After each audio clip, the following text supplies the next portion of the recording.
નમસ્કાર, મંતવ્ય ન્યૂઝમાં આપનું સ્વાગત છે. હું છું કુંજ. મેટ્રો ન્યૂઝમાં નજર કરીએ મહત્વપૂર્ણ ખબરો પર. સૌપ્રથમ સમાચાર મહેસાણાથી સામે આવી રહ્યા છે, જ્યાં વિસનગર હોમિયોપેથિક મેડિકલ કોલેજના વિદ્યાર્થીનીના આપઘાત કેસને લઈને આ સમાચાર. આરોપીઓને કોર્ટમાં રજૂ કરવામાં આવ્યા છે. કોર્ટે તમામ 4 આરોપીઓને સબ જેલ મોકલવાનો આદેશ કર્યો છે.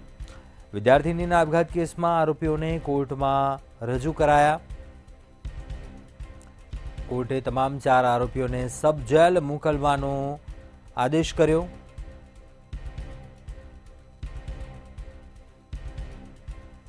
મહેસાણાના વિસનગર હોમિયોપેથિક મેડિકલ કોલેજનો આ મામલો સામે આવ્યો હતો. વિદ્યાર્થીનીના આપઘાત કેસમાં આરોપીઓને કોર્ટમાં રજૂ કરવામાં આવ્યા.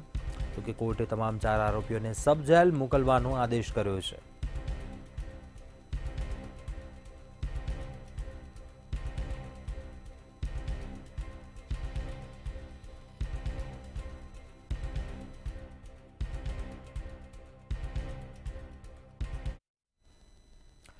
આગળ વાત કરીએ, ભાવનગરમાં જીવલેણ હુમલાનો બનાવ સામે આવ્યો છે. ભાવનગરથી મહત્વપૂર્ણ સમાચાર, જ્યાં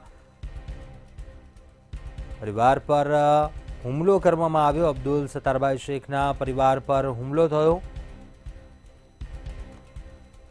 મહેબૂબ કુરેશી સહિતના દ્વારા હુમલો કરવામાં આવ્યો હતો, જે પ્રાથમિક વિગતો સામે આવી છે. અગાઉ થયેલી માથાકૂટની અદાવત રાખીને આ હુમલો કરવામાં આવ્યો. પોલીસે કેસ પાછો ન ખેંચતા હુમલો કરવામાં આવ્યો. ભાવનગરની આ ઘટના છે, જ્યાં ઘાતક હથિયારો વડે હુમલો કરવામાં આવ્યો. ઘટનાની જાણ થતાં જ પોલીસ કાફલો છે તે ઘટના સ્થળે દોડી આવ્યો. ઇજાગ્રસ્તોને સરટી હોસ્પિટલમાં ખસેડવામાં આવ્યા છે. પોલીસે પણ આ મામલે વધુ તપાસ હાથ ધરી છે. અગાઉ થયેલ માથાકૂટને કારણે આ હુમલો કરાયો હોવાની વિગતો જાણવા મળી છે. પોલીસ કેસ પાછો ન ખેંચતા હુમલો કર્યો હતો.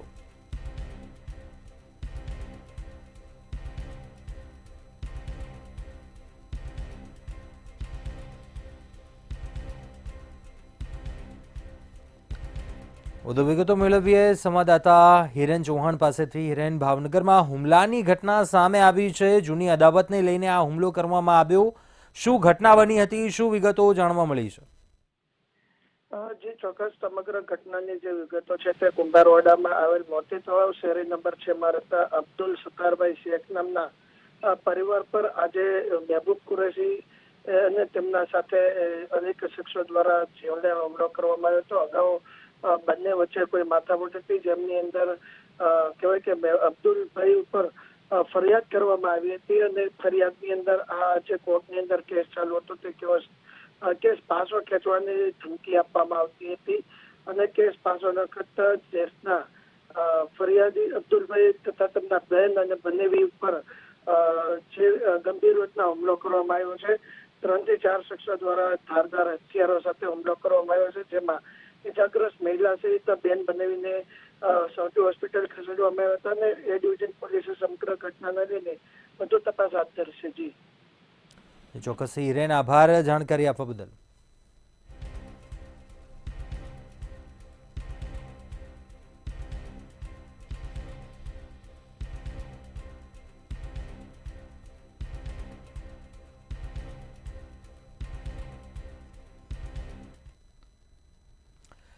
આગળ વાત કરીએ, મહત્વપૂર્ણ સમાચાર સુરતથી સામે આવી રહ્યા છે. બોલિવૂડ સંગીતકાર ઇસ્માઇલ દરબાર સુરતમાં ગિરીશ ગ્રુપ હોસ્પિટલનો વિવાદનો કેસ. માતા દાઝી જવાના કેસમાં કોર્ટમાં જબાની આપી. ફાસ્ટ ટ્રેક કોર્ટમાં રૂમ નંબર 6 માં જુબાની આપી. ડોક્ટરોએ વૃદ્ધ માતાની યોગ્ય સારવાર નહોતી કરી, તેને લઈને આ સમગ્ર મામલો સામે આવ્યો હતો. શેક કરવાની ગરમ પાણીની થેલીથી દઝાડી દીધી હતી.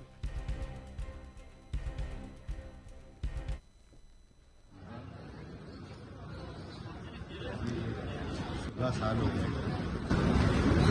और आज भी मेरा यकीन जो है हमारे कानून पर है, हमारी सरकार पर है। सब लोग मुझसे ये बार बार कहते हैं कि यार 16 साल तुमको कैसे लग रहे हैं। मैंने कहा कोई बात नहीं, कुछ तो वजह होगी, मगर मुझे पूरा यकीन है कि सरकार पे हमारे कानून पर। જે 2009માં બનાવ બનેલો હતો એ સમયે અમે સૌથી પહેલાં લેખિતમાં અરજી આપી હતી અને જવાબદાર તમામ ડૉક્ટરોને એ અરજીમાં અમે આરોપી તરીકે દર્શાવેલા.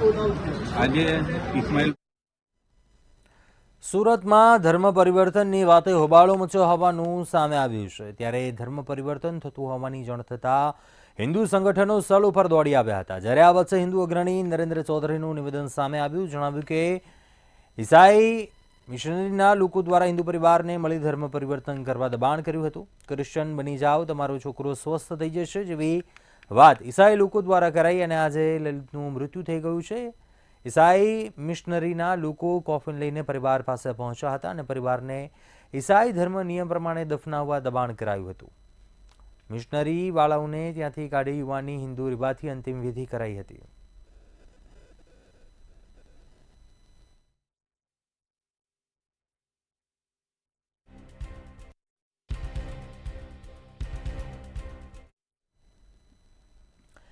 એક ફેબ્રુઆરીના રોજ ઓડાના 48મા સ્થાપના દિવસ નિમિત્તે એસપી રિંગ રોડને 6 લાઇન કરવાની જાહેરાત કરાઈ છે. શહેરની ફરતે આવેલો હયાત રિંગ રોડ 4 લેનનો છે. પ્રથમ ફેઝમાં 37 કિલોમીટર અને જ્યારે બીજા ફેઝમાં 39 કિલોમીટર રોડને સર્વિસ રોડ સાથે પહોળો કરવામાં આવશે. 74 કિલોમીટર લાંબો રોડ હવે 6 લેન બનશે. ઓડા દ્વારા 1 વર્ષ અગાઉ 6 લેન રોડ કરવા માટેની ડિઝાઇન, ટ્રાફિક સર્વે દ્વારા જંકશન પર નવા ફ્લાયઓવર બનાવવા વગેરે અંગેની પ્રક્રિયા શરૂ કરવામાં આવી છે.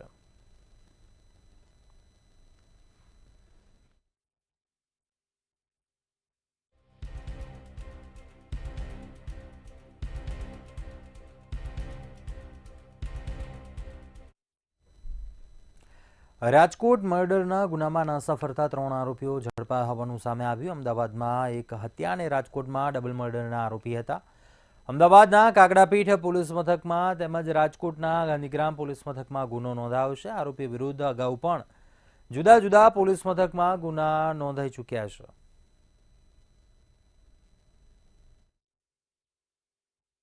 રાજકોટ શહેર ગાંધીગ્રામ પોસ્ટેના 2017ના ડબલ મર્ડરના આરોપી તેમજ અમદાવાદ શહેર કાગડાપીઠ પોલીસ સ્ટેશનના 2014ના મર્ડરના આરોપીઓ 3 આરોપીઓ છે.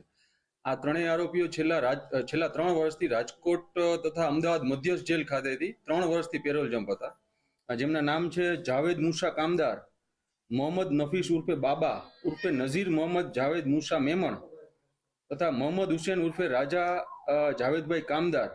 આ ત્રણેય આરોપીઓને પકડવા રાજકોટ શહેર પેરોલ ફોરલો ટીમ સતત પ્રયત્નશીલ હતી અને પેરોલ ફોરલો ટીમના પીએસઆઈ જગત તેરૈયા તથા તેમની ટીમ દ્વારા આ ત્રણેય આરોપીઓને ટેકનિકલ સોર્સ તથા હ્યુમન ઇન્ટેલિજન્સની મદદથી પકડવામાં આવેલ છે. આણંદના સુનાવ ગામ ખાતે સુનાવ કેળવણી મંડળ દ્વારા નવનીત પટેલ માર્ગનું લોકાર્પણ આવ્યું હતું. સાથે તેમજ પ્રતિમાનું અનાવરણ મુખ્યમંત્રી ભૂપેન્દ્રભાઈ પટેલના હસ્તે કરાયું હતું. આ પ્રસંગે મુખ્યમંત્રીના વરદ હસ્તે જલારામ સેવા ટ્રસ્ટ અને ઘરડા ઘરનું લોકાર્પણ પણ કરવામાં આવ્યું હતું. આ પ્રસંગે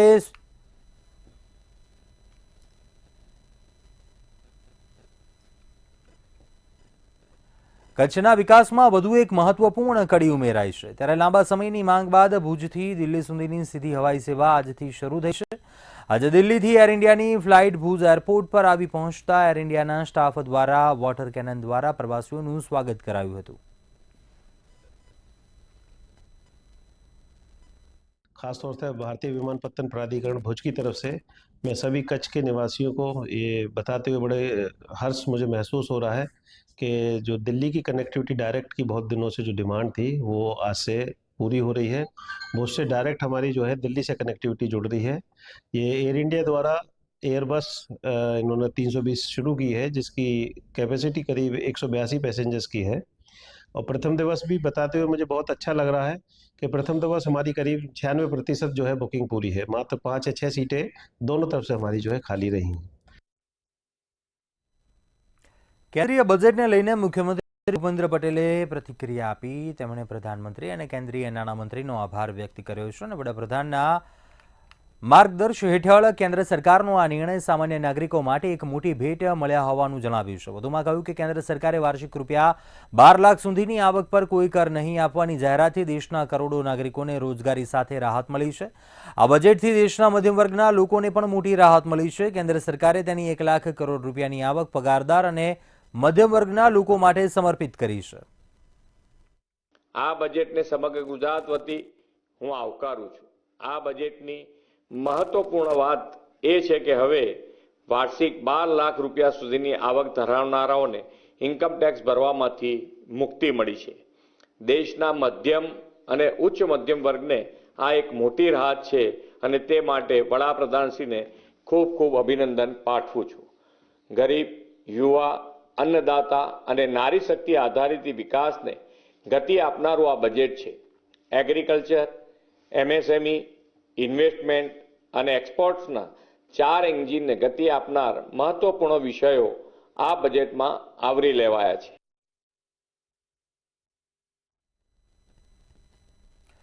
કેન્દ્રીય બજેટને લઈને કોંગ્રેસ પ્રવક્તા મનીષ દોશીનું નિવેદન સામે આવ્યું. કહ્યું કે બિહારમાં ચૂંટણીઓ આવે છે એટલે જૂની યોજનાઓને નવા નામો આપીને લોકોને લોલીપોપ આપી છે. ગુજરાતને ઠેંગો બતાવ્યો છે. 12 લાખ કેવી રીતે કમાવવા તે મોટો સવાલ છે. જીએસટીના નામે લોકો પાસેથી પ્રત્યક્ષ અને અપ્રત્યક્ષ રીતે ટેક્સ ઉઘરાવવામાં આવે છે. એક મોટું ગજવું કાપવા માટે ભાજપા સરકાર ગરીબોના ખિસ્સાઓ દરરોજ કાપે છે.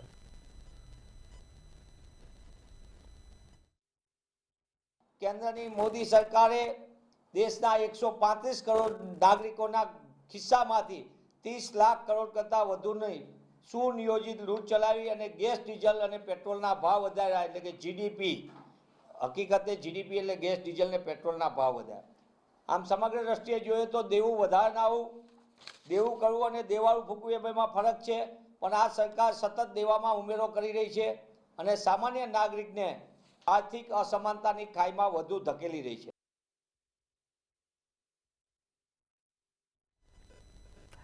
રાજકોટ ચેમ્બર ઓફ કોમર્સના પ્રમુખ વીપી વૈષ્ણવે બજેટ બાબતે નિવેદન આપ્યું. કહ્યું કે કેન્દ્રીય બજેટને આવકારીએ છીએ. આ બજેટમાં મધ્યમ વર્ગને મોટી રાહત આપવામાં આવી છે. સાથે જેમાં 5 મુખ્ય મુદ્દાઓ ઉપર જોર આપવામાં આવ્યું છે. ખર્ચ વધારો, સ્વાસ્થ્ય સુવિધાઓ, રોજગાર, કૃષિ ઉત્પાદન, વિકસિત ભારતનું નિર્માણ, 100 જિલ્લાઓમાં જનધાન્ય યોજના શરૂ કરવામાં આવશે. સાથે દેશમાં વિકાસના વિવિધ કાર્યો થશે.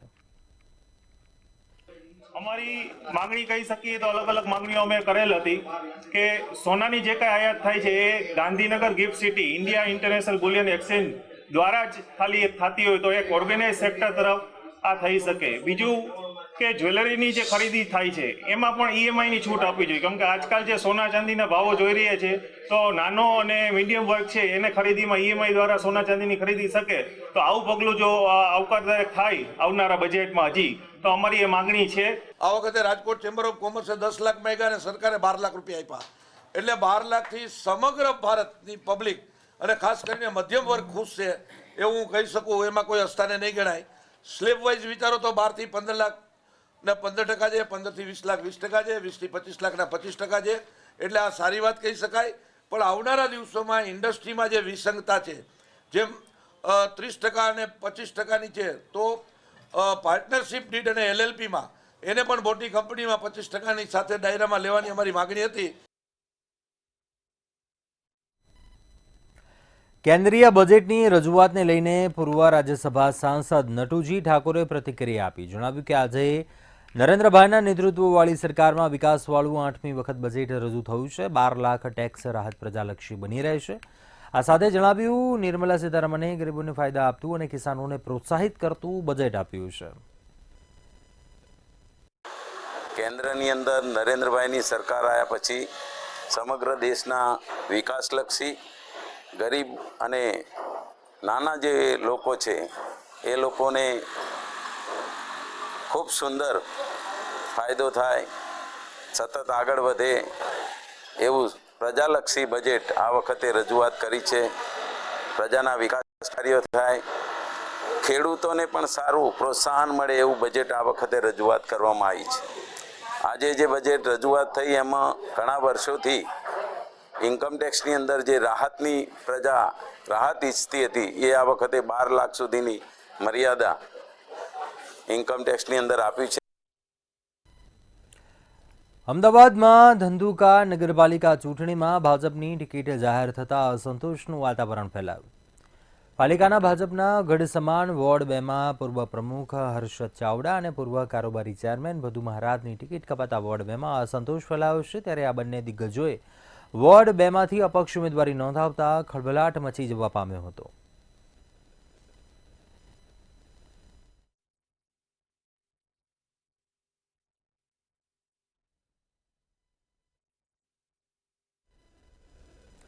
અમદાવાદના ઘાટલોડિયા મનપા પેટા ચૂંટણી યોજાશે. ત્યારે આ ચૂંટણીને લઈ ભાજપના ઉમેદવાર પ્રવીણ પટેલે ઉમેદવારી ફોર્મ ભર્યું.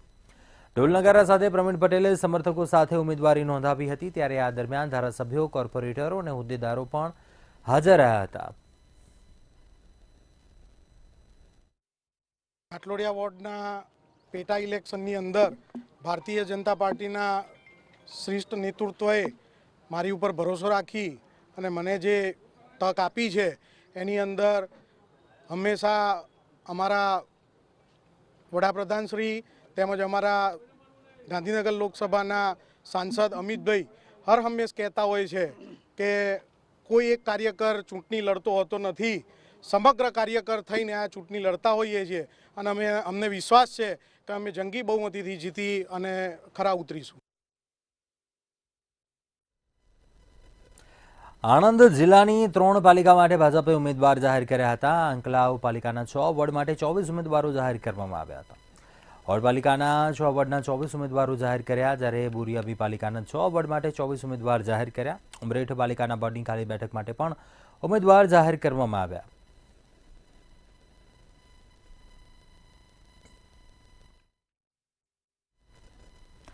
મહેસાણાના ખેરાલુ ધારાસભ્ય કાર્યાલય ખાતે ધારાસભ્ય સરદાર ચૌધરીના અધ્યક્ષ સ્થાને ભાજપની બેઠક મળી હતી.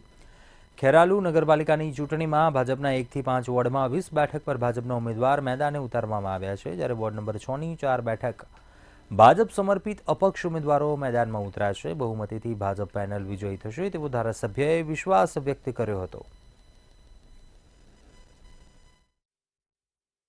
ભારતીય જનતા પાર્ટીએ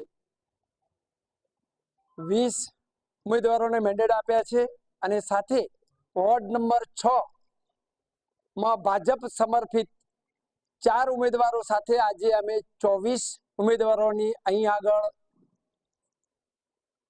અમારા કાર્યાલય પર બેઠક કરી.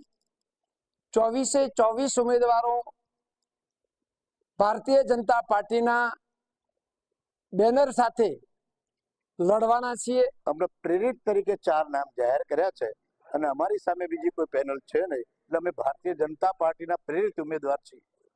24 જીતો, 1000% જીતવાના છીએ અને 6 નંબર તો તમે આજે મૂકીને જ ચાલજો, બાકી 20 ઉપર તમે મહેનત કરો. 6 નંબરની જીતેલી છે પાર્ટીની છે. વડોદરા મહાનગરપાલિકા દ્વારા નિર્ધારિત લક્ષ્યાંકને પૂરો કરવા માટે કાર્યવાહી શરૂ કરાઈ છે. પાલિકા દ્વારા 19 વહીવટી વોર્ડમાં રહેણાંક અને કોમર્શિયલ મિલકત વેરાના બાકીદારોને ત્યાં સીલિંગની કામગીરી કરવામાં આવી રહી છે. બાકીદારો સાથે કોઈ ઘર્ષણની ઘટના ન બને તે માટે વહેલી સવારે આ કાર્યવાહી કરવામાં આવી રહી છે. પાલિકાને રેલવે વિભાગ પાસેથી પાલિકાને ₹10 કરોડ લેવાના નીકળે છે, તેની વસૂલાત માટેના પ્રયત્નો હાથ ધરવામાં આવતા પ્રાથમિક તબક્કે ₹1.5 કરોડ ચૂકવી દેવામાં આવ્યા છે અને અન્ય બાકીની રકમને ચૂકવવાની તૈયારી દર્શાવવામાં આવી છે.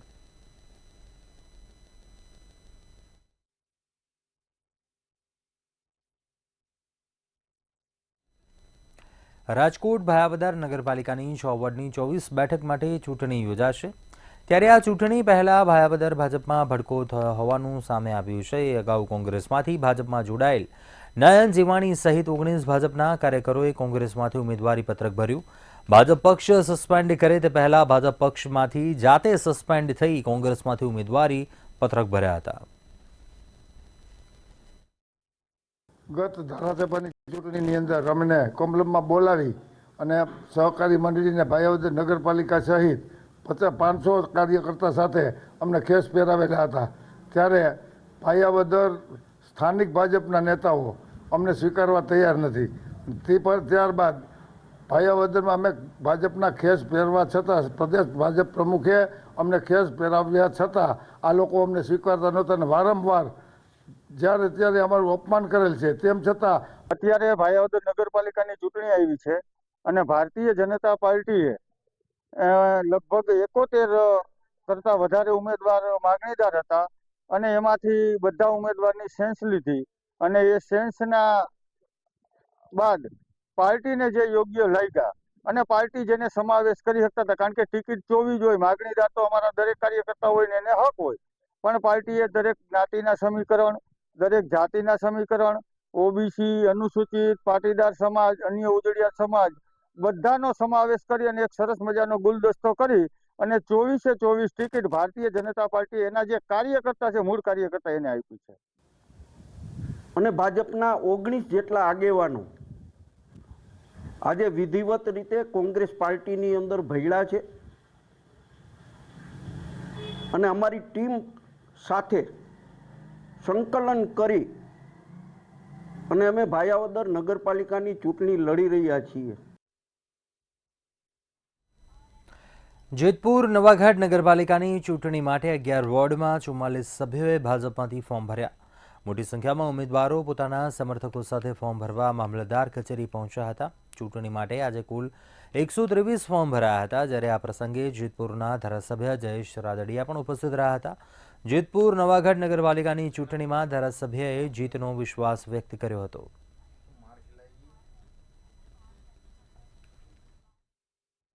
જેતપુર નવાગઢ નગરપાલિકા 11 વોર્ડ 44 બેઠકો માટે ચૂંટણી જાહેર થઈ છે.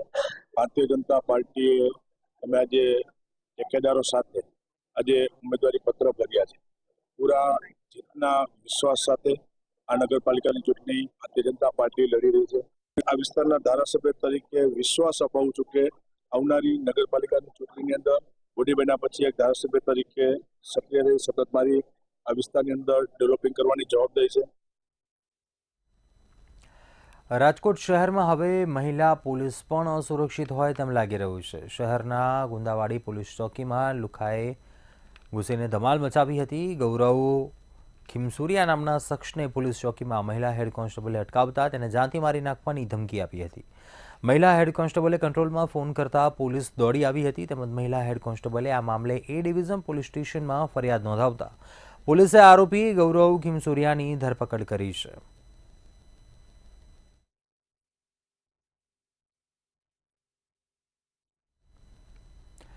સુરેન્દ્રનગરના પાટડી નગરપાલિકાના 2 કોન્ટ્રાક્ટ બેઝ સફાઈ કામદારોના ગેસ ગળતરથી મોત મામલે આરોપીઓને હજી સુધી ધરપકડ કરવામાં નથી આવી. આરોપી નગરપાલિકાના ચીફ ઓફિસર અને સેનેટરી ઇન્સ્પેક્ટરની ધરપકડ ન કરાતા પરિવારજનોમાં રોષ ફાટ્યો છે, જેને લઈને આજે પાટડી શહેરના મુખ્ય માર્ગો પર રેલી યોજી પોલીસ મથકે મુખ્ય આરોપીને તાત્કાલિક ઝડપી પાડવા ઉગ્ર રજૂઆત કરાઈ છે.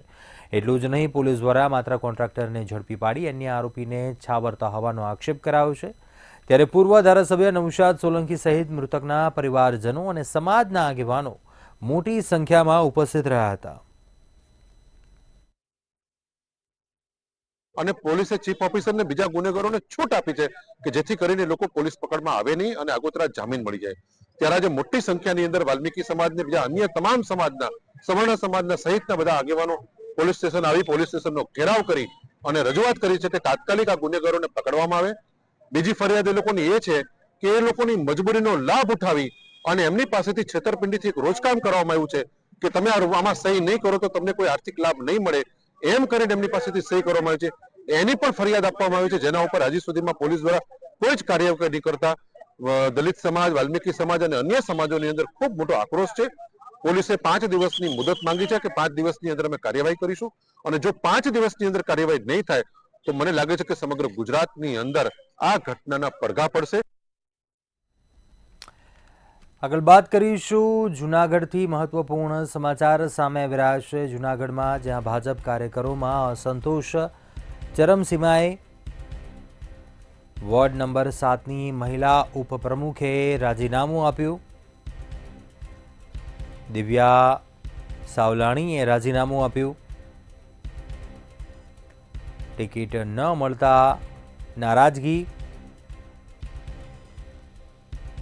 સિંધી સમાજની અવગણના કર્યા હોવાના આક્ષેપ કરવામાં આવ્યા.